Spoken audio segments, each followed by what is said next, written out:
জানবো দশম শ্রেণীর কারেন্ট ইলেকট্রিসিটি বা চলাচলের সম্পর্কে কিছুটা আমরা গত ক্লাসে বা গত ক্লাসগুলোতে জেনেছি। এখন আমি আরও কিছুটা আমরা জানবো, ঠিক আছে? তো আমরা গত ক্লাসে ওহমের সূত্র পড়িয়েছি। আজ আমরা জানবো রোধ বা রেজিস্ট্যান্স কি, রেজিস্টার বা রেজিস্ট্যান্স এগুলো কি, রোধ বা রোধক কি, এগুলো সব বলছি রোধক। রেজিস্ট্যান্সগুলো দেখতে এরকম, ঠিক আছে? আর আমরা যে কোনো বর্তনী চিত্রে আমরা এইভাবে ব্যবহার করে থাকি, বাস্তবে রোধগুলো দেখতে এইভাবে, ঠিক আছে? আমরা এটা হচ্ছে ইলেকট্রনিক্সে যে সমস্ত আমরা ইনস্ট্রুমেন্ট ব্যবহার করি, সে টেপ, টিভি, টেপ রেকর্ডার, আমরা তার মধ্যে এই সমস্তগুলো দেখতে পাই। তো সিএফএল লাইটের মধ্যেও আমরা এই ধরনের রেজিস্ট্যান্স দেখতে পাই, ঠিক আছে? এগুলো হচ্ছে রেজিস্টার্স, রেজিস্টর বা রোধক। এবং এই রোধটাকে বলছি রেজিস্ট্যান্স, কি বলছি? রেজিস্ট্যান্স বলছি বা রোধ। রোধ কি করে সৃষ্টি হয়? যখন কোনো পরিবাহীর মধ্য দিয়ে তড়িৎ প্রবাহ হবে, অর্থাৎ এই যেটা ধরো পরিবাহী, এর মধ্যে দিয়ে কি প্রবাহ হচ্ছে? ইলেকট্রনের প্রবাহ। কি হবে? এদিকে ইলেকট্রন যাচ্ছে, এইভাবে যখন ইলেকট্রন প্রবাহ হবে, যদি এর মধ্যে কোনো অবস্ট্রাকল থাকে, কোনো বাধা থাকে, তখন এই ইলেকট্রনগুলো কি হবে? যেতে বাধা পাবে, সহজে যেতে পারবে না। তো এই আধান বা ইলেকট্রন প্রবাহের যে বাধা, তাকেই বলছি পরিবাহী রোধ। তাহলে কি বলছি না, তড়িৎ প্রবাহ, এই তড়িৎ প্রবাহের বাধাকে আমরা কি বলছি? রোধ। কি বলছি তাহলে না, পরিবাহীর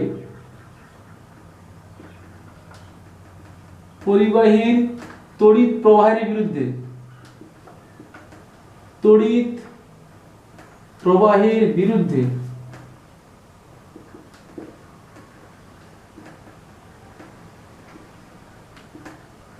বাধাকে বলা হয়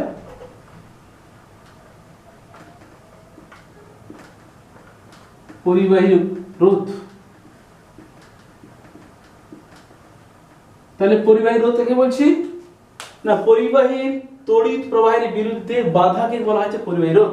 অর্থাৎ ইলেকট্রন প্রবাহ বা আধান প্রবাহ যখন হবে পরিবাহীর মধ্য দিয়ে, তখন যে বাধা সৃষ্টি হবে, সেই বাধাকে বলছি আমরা রেজিস্ট্যান্স। কি বলছি? রেজিস্ট্যান্স বা রোধ, ঠিক আছে? এর একক কি হয়? আমরা সাধারণত এসআই একক ব্যবহার করি। রোধের একক হচ্ছে ওহম। কি রোধের একক? কি? ওহম। একক কি হচ্ছে? ওহম। সাধারণত চিহ্নটা হচ্ছে এইভাবে, এটা হচ্ছে ওহমের চিহ্ন। তাহলে রোধের একক কি হলো? ওহম। এবার আসছি ওহমের সূত্র থেকে রোধের সংজ্ঞা। আমরা গত ক্লাসে ওহমের সূত্র জেনেছি। ওহমের সূত্র থেকে কি জানি আমরা না, ওহমের সূত্র থেকে আমরা জানি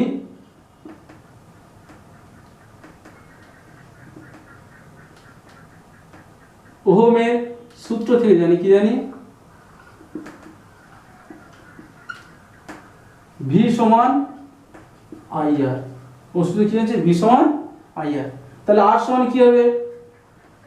আর সমান কি হবে না, ভি বাই আই। অর্থাৎ রোধ আর সমান কি হচ্ছে? বিভব প্রভেদ বাই তড়িৎ প্রবাহ মাত্রা। তাহলে পরিবাহীর যে কোনো দুটি বিন্দুর মধ্যে বা এই দুটো বিন্দুর মধ্যে বিভব প্রভেদ এবং তড়িৎ প্রবাহ অনুপাতকে কি বলা হচ্ছে? রোধ। কি বলা হচ্ছে? রোধ।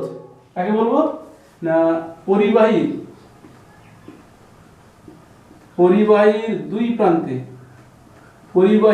দুই প্রান্তে বিভব প্রভেদ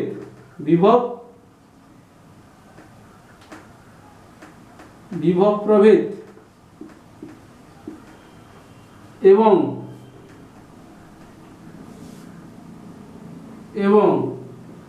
তড়িৎ প্রবাহের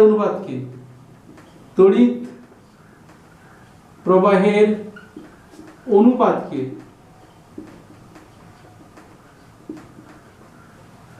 রোধ বলে। কি বলে?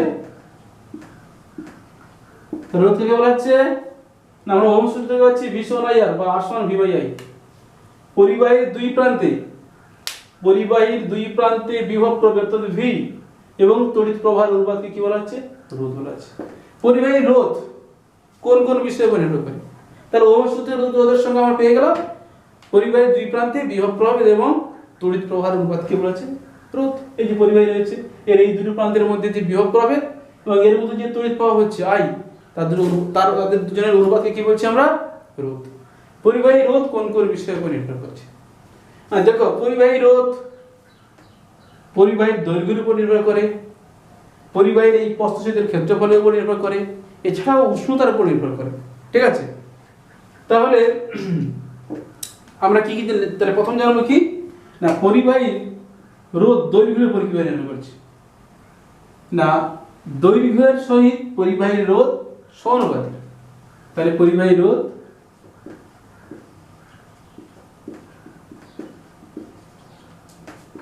পরিবাহীর দৈর্ঘ্যের সহিত সমানুপাতিক।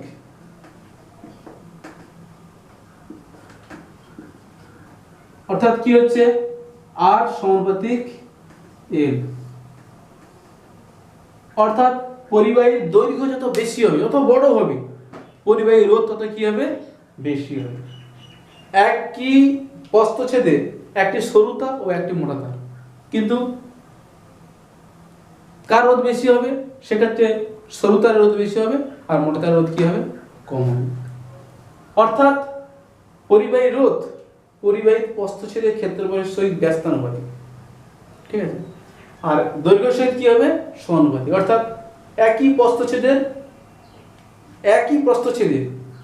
একটি খুব বড় তার, একটি খুব ক্ষুদ্র তার, দুটোর মধ্যে কার রোধ বেশি হবে না, ছোট তারের রোধটা হচ্ছে কম হবে, আর বড় তারের রোধটা কি হবে, বেশি হবে। কেন না, বড় তারের দৈর্ঘ্য বেশি তার রোধটা কি হবে, বেশি।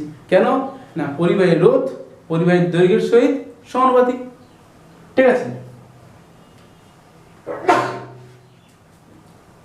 নেক্সট কি বলছি না, পরিবাহী রোধ পরিবাহীর প্রস্থচ্ছেদের ক্ষেত্রফলের সহিত ব্যস্তানুপাতিক। কি বলছি না, পরিবাহী রোধ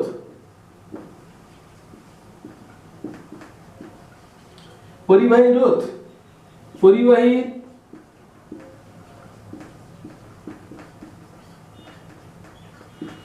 প্রস্থচ্ছেদের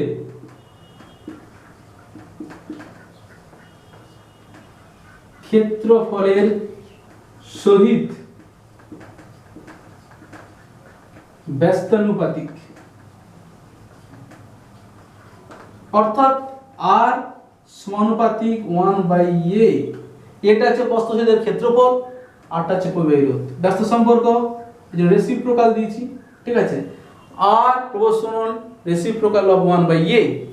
অর্থাৎ পরিবাহী রোধ তার প্রস্থচ্ছেদের ক্ষেত্রফলের সহিত ব্যস্তানুপাতিক। অর্থাৎ এই যে প্রস্থচ্ছেদের ক্ষেত্রফলটা যত বেশি হবে, রোধ তত কি হবে, কম হবে। প্রস্থচ্ছেদের ক্ষেত্রফল যত কম হবে, রোধ তত কি হবে, বেশি হবে। অর্থাৎ একই দৈর্ঘ্যের একটি সরু ও একটি মোটা তার, কার রোধ বেশি, সরু তারের রোধ বেশি, কারণ তার প্রস্থচ্ছেদের ক্ষেত্রফল কম। মোটা তারের রোধ কি হচ্ছে, কম হবে। কেন, তার প্রস্থচ্ছেদের ক্ষেত্রফলটা কি হচ্ছে, বেশি। অর্থাৎ প্রস্থচ্ছেদের ক্ষেত্রফলের সহিত পরিবাহী রোধ কি সম্পর্ক রয়েছে, ব্যস্ত সম্পর্ক। এবার উষ্ণতার সহিত, যদি কোনো পরিবাহী ধাতব পরিবাহী কি হয়, ধাতব পরিবাহী রোধ মানে উষ্ণতা যত বেশি হবে, তার রোধ তত কি হবে, বাড়তে থাকবে। তাহলে ধাতব পরিবাহীর ক্ষেত্রে কি হচ্ছে,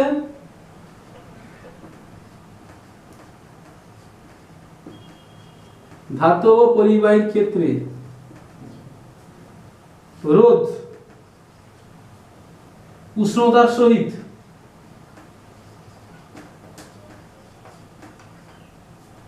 সমানুপাতিক। কি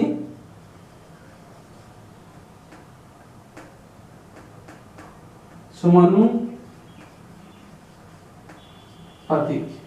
অর্থাৎ কি হচ্ছে না, ধাতব পরিবাহীর ক্ষেত্রে তুমি যত উষ্ণতা বাড়াবে, তত তার কি হচ্ছে, তত এই ইলেকট্রনগুলো নিজেদের মধ্যে ধাক্কা খেতে থাকবে। কি করতে থাকবে, এই ইলেকট্রনগুলো তুমি যত এই পরিবাহীর উষ্ণতা বাড়াবে, এটা কি ধাতব পরিবাহী হয়, তুমি যদি এই ধাতব পরিবাহী যত উষ্ণতা বাড়াবে, এই ইলেকট্রনগুলো নিজেদের মধ্যে যত ধাক্কা খেতে থাকবে। ঠিক আছে, তখন কি হবে, পরিবাহী রোধ কি হয়ে যাবে, বেড়ে যাবে। এর একটা সূত্র রয়েছে, সেটা হচ্ছে রো টি সমান হচ্ছে rho 0 whole into 1 plus alpha টি।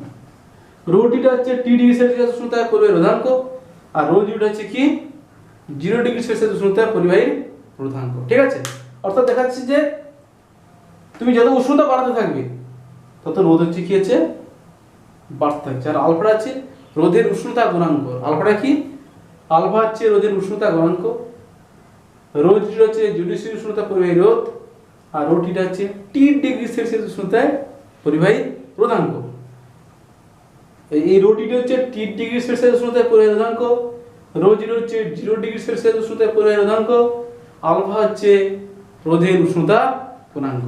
অর্থাৎ তুমি যত ধাতব পরিবাহীর ক্ষেত্রে তুমি যত উষ্ণতা বাড়াবে তত তার রোধটা কি হতে থাকবে? বাড়তে থাকবে। ঠিক আছে, নেক্সট আমরা কি জানবো? রোধাঙ্ক কাকে বলে? না রোধাঙ্ক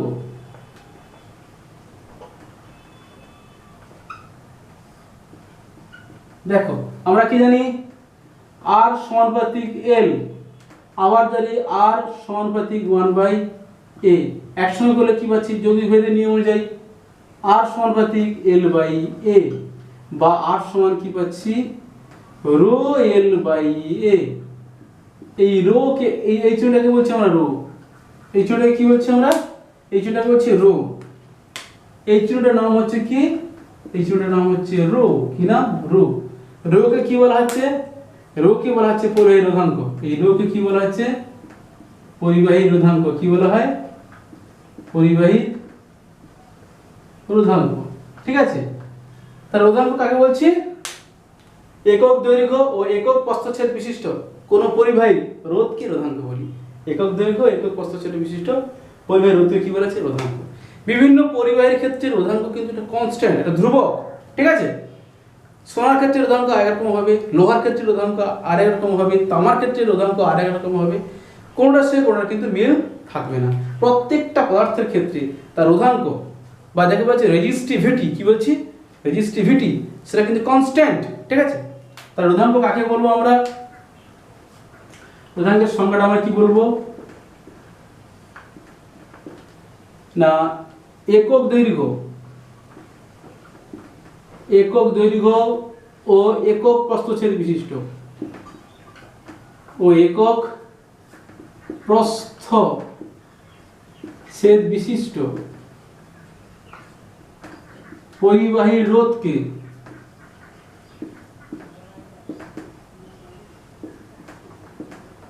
রোধাঙ্ক বলে। তার রোধাঙ্ক কাকে বলবো? একক দৈর্ঘ্য ও একক প্রস্থচ্ছেদ বিশিষ্ট পরিবাহী রোধকে কি বলছে? রোধাঙ্ক। এই যেটা একক দৈর্ঘ্য যদি L1 হয়ে যায়, এ যদি 1 হয়ে যায়, অর্থাৎ দৈর্ঘ্য 1, প্রস্থচ্ছেদের ক্ষেত্রে যদি 1 হয়, তখন পরিবাহী রোধকে কি বলবো? রোধাঙ্ক। ঠিক আছে, তাহলে একক দৈর্ঘ্য ও একক প্রস্থচ্ছেদ বিশিষ্ট পরিবাহী রোধকে কি বলছি? রোধাঙ্ক। এর একক কি আসছে? রোধাঙ্কের একক সিজিএস একক কি আসবে? সিজিএস একক আসবে ওহম সেমি, ওহম সেমি। এসআই একক কি আসবে? Ohm metre, ohm. ঠিক আছে, এবার আসছি পরিবাহিতাঙ্ক কাকে বলে। কি বলছি? পরিবাহিতাঙ্ক কাকে বলছি? রোধের অনন্যকে বলছি পরিবাহিতাঙ্ক।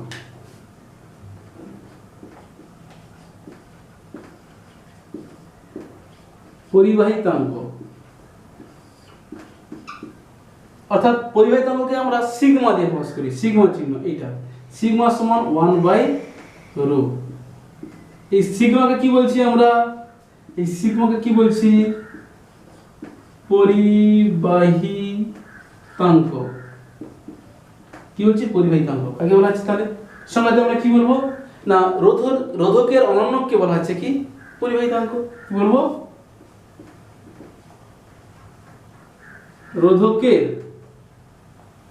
রোধকের অনন্যকে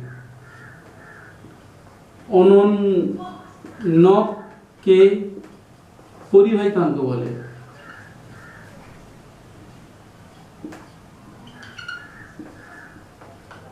তাহলে আমরা পরিবাহিতাঙ্ক কাকে বলবো? না রোধকের অনন্যকে। দেখো অনন্যকে এটা রেসিপ্রোকাল আছে। ঠিক আছে, তাহলে কন্ডাক্টিভিটি এই জন্য সিগমা চিহ্ন, এই জন্য কি চিহ্ন বলছি? সিগমা। সিগমা সমান 1/ρ, অর্থাৎ পরিবাহিতাঙ্ক সমান 1/রোধাঙ্ক। রোধকের অনন্যকে কি বলা হচ্ছে? পরিবাহিতাঙ্ক। রোধকের অনন্যকে অনন্যকে পরিবাহিতাঙ্ক বলে। এর একক কি হবে? এর একক সিজিএস একক কি হবে?